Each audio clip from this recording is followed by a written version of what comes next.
कि इस देश को 6 प्रधानमंत्री देने के बाद भी आज ये पार्टी केवल 2 राज्यों में ही अपने बल पर सरकार बनाने में सक्षम हो पाई है।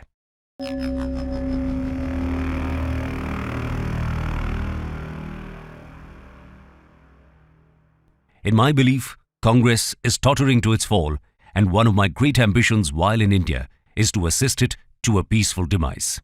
दोस्तों, 28 दिसंबर 1885 में बनी इंडियन नेशनल कांग्रेस के लिए ये शब्द लॉर्ड कर्जन के थे। वही कर्जन जो 1905 में हुई बंगाल विभाजन का कारक था। हालांकि उस वक्त लॉर्ड कर्जन को अपनी ये बात काफी सोच परख लगी होगी, लेकिन ये बात भी सच है कि हमारे इंडिपेंडेंस स्ट्रगल में एक अहम भूमिका निभाने वाली इंडियन नेशनल कांग्रेस आज भी राष्ट्रीय स्तर पर भारत की दूसरी सबसे बड़ी पॉलिटिकल पार्टी के रूप में खड़ी है। यूं तो 1885 में इसके उद्गम से लेकर 1947 में भारत के आजाद होने तक कांग्रेस सिर्फ एक पॉलिटिकल पार्टी नहीं थी, बल्कि उस समय इसका कद इससे बहुत ऊंचा था। और इसका कारण यह था कि भारत के करोड़ों लोगों की उम्मीदें इसी पार्टी और इसके श्रेष्ठ नेतृत्व पर ही टिकी थीं कि यही वो माध्यम है जो उन्हें अंग्रेजों की गुलामी की बेड़ियों से आजाद कराएगी। अब उस समय इस पार्टी का क्या वजूद था, इसके बारे में तो हम सबने बहुत डिटेल में पढ़ा है, पर क्या आप इस पार्टी के भारत की आजादी के बाद के सफर को जानते हैं? अब आप पूछेंगे कि भाई इस सफर में ऐसा क्या खास है, तो हम आपको बता दें कि ये सफर इसलिए खास है क्योंकि ये ऐसे उतार चढ़ाव से भरा है कि मानो कोई रोमांचक थ्रिलर फिल्म चल रही हो। अब आप ही बताइए, भारत के अब तक के 17 जनरल इलेक्शंस में से 7 में पूर्ण बहुमत और 3 अन्य में कोalition गवर्नमेंट बनाते हुए देश में 5 दशक से ज्यादा राज करने के बाद भी अगर आज इंडिया की इस ग्रैंड ओल्ड पार्टी के रेलेवेंस पर ही सवालिया निशान लगाए जाने लगे हैं, तो इसकी कहानी तो रोचक होगी ही। यही नहीं, बहुत से पॉलिटिकल साइंस एक्सपर्ट्स और एनालिस्ट्स का तो यहां तक मानना है कि आज की ये कांग्रेस वो कांग्रेस है ही नहीं जो 1885 में बनी थी। तो ऐसे में प्रश्न उठता है कि फिर ये कौन सी कांग्रेस पार्टी है, और अगर ये वो असली इंडियन नेशनल कांग्रेस नहीं है तो फिर असली आईएनसी का क्या हुआ? अब ऐसे में इन प्रश्नों का उत्तर देने के लिए हमारे लिए इस पार्टी के इतिहास को जानना बहुत जरूरी है। तो चलिए आज हम इंडियन नेशनल कांग्रेस के इसी सफर की बात करते हैं। लेकिन दोस्तों, उतार चढ़ाव से भरा कांग्रेस पार्टी का यह सफर किसी रोलर कोस्टर राइड से कम नहीं है। इसीलिए अपनी कुर्सी की पेटियां बांध लीजिए और चल पड़िए हमारे साथ इस रोचक सफर पर। Congress under Nehru, one man show. दोस्तों, 15 अगस्त 1947 में जब भारत आजाद हुआ, तब से लेकर 1951-52 में हुए फर्स्ट जनरल इलेक्शंस तक भारत की कंस्टिट्यूएंट असेंबली ही उसकी पॉलिसी मेकिंग लेजिस्लेटिव बॉडी का भी काम किया करती थी। ऐसे में इन जनरल इलेक्शंस में ही पहली बार आजाद भारत की जनता अपने मताधिकार का उपयोग करने जा रही थी। साथ ही ये इलेक्शंस एक प्योरली पॉलिटिकल पार्टी के रूप में इंडियन नेशनल कांग्रेस का भी पहला ही इलेक्शन था। लेकिन इस इलेक्शन में खड़ी होने वाली वो अकेली पार्टी नहीं थी, बल्कि कुल 53 पॉलिटिकल पार्टीज, जिनमें 14 नेशनल पार्टीज भी थी, इस चुनाव में शिरकत करने वाली थी। फिर भी जब इलेक्शंस का रिजल्ट आया तो वो सभी की आशाओं के अनुरूप ही निकला, क्योंकि भारतीय लोकतंत्र के इस पहले महाकुंभ में अपना वर्चस्व स्थापित करते हुए कांग्रेस ने 45% वोट्स और 489 सीट्स में से 364 सीट्स अपने नाम किए थे। यही नहीं, इसी दौरान हुए स्टेट इलेक्शंस में भी भारत के हर राज्य में भी कांग्रेस ने ही अपनी सरकार बनाई और यहां से कांग्रेस के राजनीतिक सफर की असली शुरुआत हुई। जब पहले इलेक्शन के बाद जवाहरलाल नेहरू प्राइम मिनिस्टर की गद्दी पर बैठे, तब कांग्रेस की बागडोर भी उन्हीं के हाथों में थी। जवाहरलाल नेहरू 1951 से लेकर 1954 तक कांग्रेस के प्रेसिडेंट रहे। यही नहीं, 1951 से लेकर 1964 में नेहरू के आकस्मिक निधन तक देश में कांग्रेस की ही लहर थी। देश में नेहरू की ऐसी फॉलोइंग थी कि नेशनल इलेक्शंस हो या राज्यों के स्टेट इलेक्शंस, सभी में अपने तमाम प्रतिद्वंद्वी पार्टीज के अगेंस्ट कांग्रेस अकेले ही मैदान मारती दिखाई देती थी। इसीलिए कांग्रेस के इस युग को हम नेहरू युग भी कह सकते हैं, क्योंकि चाहे देश की सोशलिज्म ओरिएंटेड इकोनॉमिक पॉलिसी हो या फिर फॉरेन रिलेशंस के लिए अपनाई गई नॉन अलाइनमेंट मूवमेंट की लैंडमार्क पॉलिसी, सभी में जवाहरलाल नेहरू की छाप साफ देखी जा सकती थी।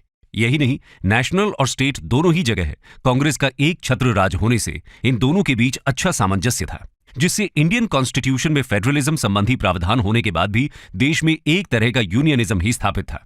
लेकिन इसी बीच 1962 में चाइना के हाथों हार के बाद अचानक कांग्रेस और नेहरू की पॉपुलैरिटी में एक गिरावट दर्ज की गई और इसे भांपते हुए 1963 में जवाहरलाल नेहरू ने मद्रास स्टेट के चीफ मिनिस्टर के कामराज की पोटेंशियल पर भरोसा करते हुए कांग्रेस की प्रेसिडेंटशिप उन्हें सौंप दी।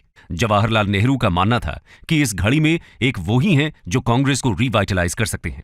उसी समय कामराज ने इसके लिए कामराज प्लान प्रपोज किया, जिसमें उन्होंने सजेस्ट किया कि कांग्रेस पार्टी के 6 चीफ मिनिस्टर्स और 6 सीनियर कैबिनेट मिनिस्टर्स को अपने पदों से रिजाइन देकर पार्टी वर्क पर ध्यान देना चाहिए। उनका मत था कि ऐसा करने से जनता में एक अच्छा संदेश जाएगा और साथ ही पार्टी कार्यकर्ताओं का उत्साह भी बढ़ेगा। लेकिन इसी बीच 1964 में जवाहरलाल नेहरू का दिल का दौरा पड़ने से निधन हो गया और इस घटना के साथ ही कांग्रेस में भी बिखराव के चिन्ह दिखाई देने लगे। इसके चलते उसमें इंटरनल पॉलिटिक्स हावी होती साफ देखी जा सकती थी। जहां अब सत्ता के खेल सिर्फ चुनावों तक सीमित नहीं रह गए थे, बल्कि कांग्रेस के भीतर भी शुरू हो चुके थे। तो आइए हम कांग्रेस के इस दौर के बारे में भी जान लेते हैं। State of turmoil. Nehru ji के आकस्मिक निधन के बाद सबसे बड़ा प्रश्न यही था कि अब भारत का अगला प्रधानमंत्री कौन होगा। और इसी प्रश्न के साथ भारतीय राजनीति के सेंट्रल स्टेज पर दो अलग अलग दौड़ एक साथ शुरू हो चुकी थीं। जहां एक ओर नेहरू जी की खाली प्रधानमंत्री की कुर्सी के लिए एक स्पर्धा चल रही थी, वहीं दूसरी ओर कांग्रेस के अंदर ही कांग्रेस पार्टी पर अपनी पकड़ मजबूत करने के लिए भी खींचतान शुरू हो गई थी। ऐसे में प्रधानमंत्री की कुर्सी के लिए दो दावेदारों के नाम सामने आए। एक थे मोरारजी देसाई और दूसरे थे लाल बहादुर शास्त्री। हालांकि इस सबके बीच गुलजारी लाल नंदा को इंटरिम प्राइम मिनिस्टर बना दिया गया था, लेकिन इस कॉन्टेस्ट के असल विजेता रहे के कामराज। ये कामराज का ही पॉलिटिकल एक्यूमेंट था कि उन्होंने मोरारजी देसाई जैसे वेल कनेक्टेड और सीनियर लीडर के सामने लाल बहादुर शास्त्री जैसे पॉलिटिकली ब्लंट और गुटबाजी से दूर रहने वाले लीडर को प्रधानमंत्री की कुर्सी पर स्थापित कर दिया। ऐसे में शास्त्री के रूप में देश को एक नया प्रधानमंत्री तो मिला ही, कांग्रेस के भीतर के कामराज भी किंग मेकर बनकर उभरे। इसलिए कांग्रेस के इस युग को पॉलिटिकल टर्मोइल का युग कहें या फिर कामराज का, ये फैसला करना थोड़ा मुश्किल है। पर जो भी हो, थोड़ी देर के लिए पटरी से उतरती कांग्रेस फिर से वापस पटरी पर आ चुकी थी। इसी बीच 1965 में पाकिस्तान को शिकस्त देने और जय जवान जय किसान के अपने नारे से मशहूर शास्त्री अब भारतीयों के दिल में अपने लिए जगह बनाने लगे थे। लोग उनमें एक सिंपल, ऑनेस्ट और हार्डवर्किंग प्राइम मिनिस्टर देख रहे थे। लेकिन इसी बीच जनवरी 1966 में ताशकंद में संदिग्ध हालातों में शास्त्री जी का निधन हो गया, जिससे भारत और कांग्रेस दोनों ही एक तरह से फिर वहीं पहुंच गए थे जहां वो 1964 में नेहरू जी के निधन के बाद थे। लेकिन जैसा हमने आपको बताया कि कांग्रेस का ये युग के कामराज का युग था, इसलिए ऐसे में कामराज ने फिर अपना जौहर दिखाते हुए मोरारजी देसाई की जगह इंदिरा गांधी को प्राइम मिनिस्टर की गद्दी पर स्थापित कर दिया। लेकिन इस बार फिर से ऐसा करना कामराज के लिए भी आसान नहीं था, जिस वजह से कांग्रेस के बहुत से वरिष्ठ नेताओं ने खुद को निग्लेक्ट किए जाने की वजह से कांग्रेस को अलविदा कह दिया और अपनी अलग पार्टीज बना ली। हालांकि कांग्रेस की इस मुख्य धारा से निकलकर बहुत से राजनीतिक दल बने, लेकिन इनमें चौधरी चरण सिंह की भारतीय क्रांति दल और बीजू पटनायक की उत्कल कांग्रेस मुख्य थी। कांग्रेस से अलग होते ये कद्दावर चेहरे और कांग्रेस के ही विघटन से बनती इन क्षेत्रीय पार्टियों ने ही इंडियन पॉलिटिकल स्फीयर को भी बदल कर रख दिया। जो कांग्रेस अब तक इंडिया में एक तरह से वन पार्टी सिस्टम चला रही थी, अब उसके लिए स्ट्रॉन्ग कंपेटिटर्स खड़े होने लगे थे, जो खासतौर पर स्टेट इलेक्शंस में कांग्रेस का रिप्लेसमेंट बनकर उभरे थे। ऐसे में कांग्रेस में लगातार होते इन बदलावों और देश के बदलते राजनीतिक परिवेश में कांग्रेस को जरूरत थी एक स्ट्रॉन्ग लीडरशिप की, जिस जरूरत को पूरा किया इंडिया की स्ट्रॉन्गेस्ट और most controversial prime minister Indira Gandhi ने। तो आइए अब हम कांग्रेस के इस इंदिरा युग के बारे में भी थोड़ा जान लेते हैं। Indira and aftermath. जिन हालात में इंदिरा गांधी की ताजपोशी हुई थी, कांग्रेस के लिए एकजुट रहना बेहद मुश्किल था, क्योंकि कांग्रेस की इस नई लीडरशिप के लिए न तो कांग्रेस के कन्वेंशनल लीडर्स तैयार थे और न ही जमीन पर इंदिरा जी की वैसी पॉपुलैरिटी थी। यही कारण था कि जहां एक ओर कांग्रेस में विरोध के सुर बुलंद हो रहे थे, वहीं दूसरी ओर 1967 में हुए जनरल इलेक्शंस में कांग्रेस की जीत के बाद भी उसका प्रदर्शन उसकी अब तक की इमेज से बिल्कुल उलट था। ऐसे में शायद अपनी इसी पॉपुलैरिटी को स्थापित करने के लिए इंदिरा गांधी ने कांग्रेस के भीतर ही लेफ्ट ग्रुप की संरचना की और साथ ही अपनी पार्टी के दिग्गज नेताओं के मशवरे से अलग अपने फैसले लेने शुरू कर दिए। जैसे प्रेसिडेंट ऑफ इंडिया के पद के लिए पार्टी की पसंद रहे नीलम संजीव रेड्डी की जगह इंदिरा ने वीवी गिरी का नाम प्रस्तावित किया। वहीं कांग्रेस पार्टी मेंबर्स की सलाह के विरुद्ध जाकर बैंक नेशनलाइजेशन के फैसले को हरी झंडी दे दी। इसी के चलते Congress party president S Nijalingappa द्वारा 12 नवंबर 1969 को इंदिरा को कांग्रेस पार्टी से निष्कासित कर दिया गया। लेकिन इस पर भी हार न मानते हुए इंदिरा गांधी ने इंडियन नेशनल कांग्रेस के अंदर ही अपना एक नया मोर्चा खोल दिया, जिसे नाम दिया कांग्रेस आर। वहीं दूसरी ओर ओरिजिनल कांग्रेस पार्टी को इंडियन नेशनल कांग्रेस ओ के नाम से जाना जाने लगा, जिसके प्रिंसिपल लीडर्स थे कामराज, मोरारजी देसाई, निजलिंगप्पा और एस के पाटिल। पार्टी के इस तरह दो गुटों में बढ़ जाने से इलेक्शन कमीशन ने दोनों दलों को अलग अलग मान्यता दे दी। जहां एक तरफ ओल्ड कांग्रेस को पार्टी का असली चुनाव चिन्ह यानी एक हल खींचता हुआ दो बैलों का जोड़ा ही चुनाव चिन्ह के रूप पर बना रहने दिया, और वहीं दूसरी ओर इंदिरा के फैक्शन को एक गाय और उसका बछड़ा इलेक्शन सिंबल के तौर पर मिला। फिर भी इन धुरंधर लीडर्स के बीच इंदिरा ने कांग्रेस पार्टी पर अपनी पकड़ और मजबूत कर ली, जिसकी वजह से ऑल इंडिया कांग्रेस कमेटी के 705 में से 446 मेंबर्स इंदिरा के साथ हो लिए। वहीं दूसरी ओर ओरिजिनल कांग्रेस पार्टी को केवल 65 एमपीज का ही समर्थन प्राप्त हुआ। ऐसे में लोगों को यह विश्वास हो गया कि इंदिरा गांधी ही कांग्रेस की असली उत्तराधिकारी हैं और उन्हीं की पार्टी असली कांग्रेस है। इसी बीच इंदिरा गांधी के गरीबी हटाओ जैसे पॉपुलिस्टिक और ग्रीन रेवोल्यूशन जैसे प्रोग्रेसिव फैसलों की वजह से जनता में इंदिरा गांधी की पॉपुलैरिटी बढ़ी और उनकी कांग्रेस ने 1971 के मिड टर्म इलेक्शंस में लैंडस्लाइड विक्ट्री हासिल की। पर इस कहानी में अगला मोड़ आया 12 जून 1975 को। इलाहाबाद हाईकोर्ट ने इंदिरा गांधी के लोकसभा इलेक्शन को इलेक्टोरल मैलप्रैक्टिस के आरोप में इनवैलिड घोषित कर दिया, जिससे कांग्रेस के भीतर और बाहर दोनों ही जगह इंदिरा गांधी के रेजिग्नेशन की मांग उठाई जाने लगी। लेकिन इंदिरा गांधी ने यह मांग दरकिनार करते हुए सुप्रीम कोर्ट में अपील दायर कर दी। साथ ही इस मामले को लेकर अपना विरोध बढ़ता देख इंदिरा गांधी ने भारतीय लोकतंत्र का सबसे विवादास्पद फैसला ले लिया, जिसमें पीएम इंदिरा गांधी के ही रिकमेंडेशन पर प्रेसिडेंट फखरुद्दीन अली अहमद ने आर्टिकल 352 के अंतर्गत 25 जून 1975 को नेशनल इमरजेंसी डिक्लेयर कर दी। लगभग 21 महीने चली इस नेशनल इमरजेंसी में सभी विरोधी पार्टीज के लीडर्स को बिना उचित सुनवाई जेल में डाल दिया गया। यही नहीं, इंदिरा गांधी की स्टेट मशीनरी और खासतौर पर उनके बड़े बेटे संजय गांधी ने इंडियन मास के लीगल, पॉलिटिकल और डेमोक्रेटिक राइट्स तक की धज्जियां उड़ाकर रख दी। 23 मार्च 1977 को जब ये इमरजेंसी ऑफिशियली खत्म हुई और प्रिजनर्स को रिलीज किया गया तो लोकसभा के फ्रेश इलेक्शंस होना लाजमी था, क्योंकि इमरजेंसी की वजह से लोकसभा का कार्यकाल ऑलरेडी 2 साल एक्सटेंड हो चुका था। ऐसे में मार्च 1977 में ही इलेक्शंस ऑर्गेनाइज करवाए गए, जिसमें जनता पार्टी के नाम से एकजुट हुए एंटी इंदिरा ऑपोजिशन पार्टीज ने लैंडस्लाइड विक्ट्री हासिल की। यही नहीं, इंदिरा गांधी अपनी लोकसभा सीट बचा पाने में भी नाकामयाब रहीं। ऐसे में यह माना जाने लगा था कि ये इंदिरा गांधी और कांग्रेस का अंत है। लेकिन इसी बीच जनवरी 1978 में इंदिरा गांधी अपने सहयोगियों के साथ मिलकर कांग्रेस से अलग हो गई और उन्होंने एक नई ऑपोजिशन पार्टी बनाई जिसका नाम कांग्रेस आई रखा गया। इस नाम में आई फॉर इंदिरा को सिग्निफाई करता था, जो 1996 तक कांग्रेस पार्टी के नाम से जुड़ा रहा। कांग्रेस के इस नए मेकओवर ने मानो उसमें नई जान फूंक दी, क्योंकि जनता गवर्नमेंट की सरकार गिर जाने से 1980 में कराए गए जनरल इलेक्शंस में इंदिरा गांधी की इस कांग्रेस आई ने लैंडस्लाइड विक्ट्री अपने नाम की और इसी के साथ ही इंदिरा फिर प्रधानमंत्री की कुर्सी पर जा बैठी।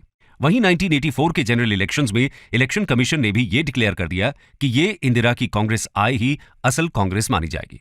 लेकिन इसी साल इंदिरा की नृशंस हत्या ने पूरे देश को झकझोर कर रख दिया। ऐसे में अनाथ हो चुकी कांग्रेस और प्रधानमंत्री की कुर्सी को एक बार फिर नेतृत्व की जरूरत थी, जिसे पूरा किया इंदिरा गांधी के पुत्र राजीव गांधी ने। लेकिन इन दोनों गद्दियों को young and inexperienced Rajiv Gandhi को सौंपने के साथ ही कांग्रेस के भविष्य को लेकर यह बात भी स्पष्ट हो गई कि अब ये वो कांग्रेस नहीं है जो 1885 में बनी थी, बल्कि ये इंदिरा गांधी की कांग्रेस है, जिसमें अब वंशवाद का बोलबाला रहेगा और इसे उनके पुत्र आगे बढ़ाएंगे। पर इंदिरा की हत्या से स्तब्ध पूरे देश ने कांग्रेस और उसके नए उत्तराधिकारी को अपनी सर आंखों पर बिठाया और यहां से ऐसा लगा कि अब कांग्रेस का ये वर्चस्व ऐसे ही कायम रहेगा। लेकिन लगभग यहीं से कांग्रेस की राह कठिन होनी शुरू हो गई थी। The phase of fierce competition and rise of coalition government. Mid 1980s आते आते भारत का राजनीतिक मंच परिपक्व हो चुका था। कांग्रेस पार्टी से टूटकर बने बहुत से क्षेत्रीय दल अब मजबूत हो चुके थे। यही नहीं, इमरजेंसी, जेपी आंदोलन और जनता गवर्नमेंट के फलस्वरूप बहुत सी नई पार्टीज भी अब दिन प दिन जन्म लेने लगी थी। ऐसे में नेशनल पॉलिटिक्स हो या स्टेट इलेक्शंस, कांग्रेस को कड़ी प्रतिस्पर्धा मिलने लगी थी। इस समय कांग्रेस के सामने सबसे बड़ा प्रतिद्वंदी था जनता दल, जो जनता पार्टी, लोक दल, जन मोर्चा और इंडियन नेशनल कांग्रेस से मिलकर बनी थी। ये दल नेशनल लेवल पर अकेले तो कांग्रेस को सीधी टक्कर देने में सक्षम नहीं थे, लेकिन एक दूसरे से गठजोड़ करके इन्होंने कई बार कांग्रेस का तख्ता पलट किया, जिसके चलते लेट 1989 से 1999 तक भारत ने कई प्रधानमंत्री और कांग्रेस ने कई नए पुराने प्रतिद्वंद्वी देखे। साथ ही इसी बीच कांग्रेस का भविष्य समझ जाने वाले राजीव गांधी की 1992 में हत्या कर दी गई।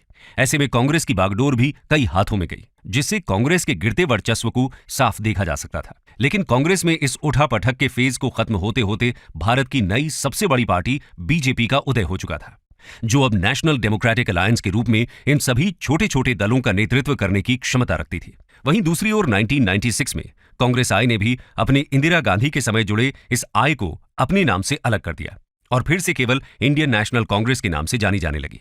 ऐसे में इस नई कांग्रेस ने भी अपनी गिरती पॉपुलैरिटी और बदलते हालातों से समझौता करते हुए गठजोड़ की पॉलिटिक्स शुरू कर दी। तो चलिए अब हम कांग्रेस के इस आखिरी और करंट फेज को भी करीब से जान लेते हैं। The downfall. दोस्तों, मिड 1990s से ही देश के राजनीतिक मंच पर कांग्रेस का वर्चस्व गिरने लगा था। एक सक्षम नेतृत्व की कमी, अपनी गवर्नेंस के दौरान लगे भ्रष्टाचार के आरोप और देश की परिपक्व होती राजनीति में कांग्रेस अपनी जमीन तलाश पाने में स्ट्रगल कर रही थी। इसी बीच जब 1998 में राजीव गांधी की पत्नी श्रीमती सोनिया गांधी को उनके विदेशी बैकग्राउंड और राजनीतिक समझ न होने के बावजूद कांग्रेस प्रेसिडेंट बनाया गया, तो इस पार्टी के डायनेस्टिक पॉलिटिक्स पर मोहर लग गई। और तब से लगभग 25 साल बीत जाने के बाद भी कांग्रेस की डोर मुख्यतः सोनिया गांधी के ही हाथों में रही, जिसे बीच बीच में उनके पुत्र श्री राहुल गांधी को भी सौंप दिया जाता है। लेकिन यहां समझने वाली बात यह भी है कि यह पार्टी वो 1885 की इंडियन नेशनल कांग्रेस नहीं है, बल्कि इंदिरा गांधी द्वारा बनाई गई कांग्रेस आई का ही रूपांतरण है। ऐसे में इसका एक परिवार के इर्द गिर्द घूमना समझना मुश्किल नहीं है।